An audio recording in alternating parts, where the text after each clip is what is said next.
días, soy Daniel, bienvenidos a Desarrollos Metálicos Magal.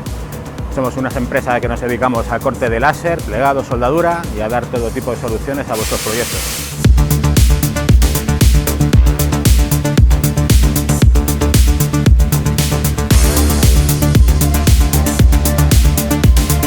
Desarrollos Metálicos Magal fue un sueño que yo tuve.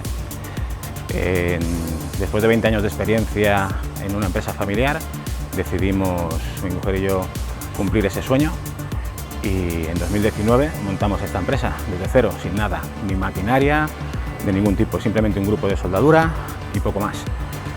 Al poco tiempo, al año de 2020, metimos una plegadora, estábamos muy ilusionados, podíamos reducir tiempos de entrega con los clientes. Al año siguiente, en 2021, conseguimos meter una máquina de láser. En principio estábamos muy ilusionados, pero empezamos a ver que había mucha carencia.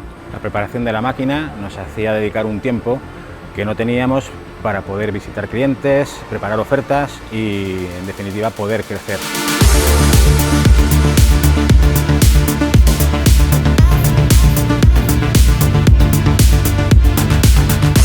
Tuve la suerte de conocer al comercial de Adira.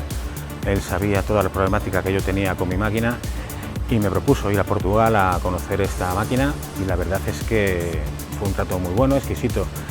Vi la posibilidad de poder reducir costes, ampliar mercado, cortar materiales que antes no podía cortar.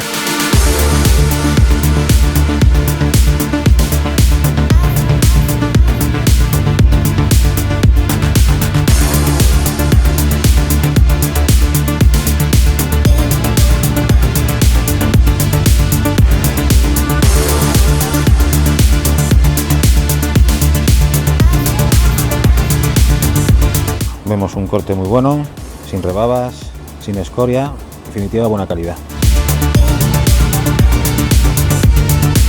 La experiencia con esta máquina de láser Adira ha sido tan productiva y sobre todo, y para mí mucho más importante, el servicio postventa que me han dado está haciendo que nos replanteemos muy seriamente en qué tipo de maquinaria podemos invertir en breve y seguramente que las tengamos muy en cuenta.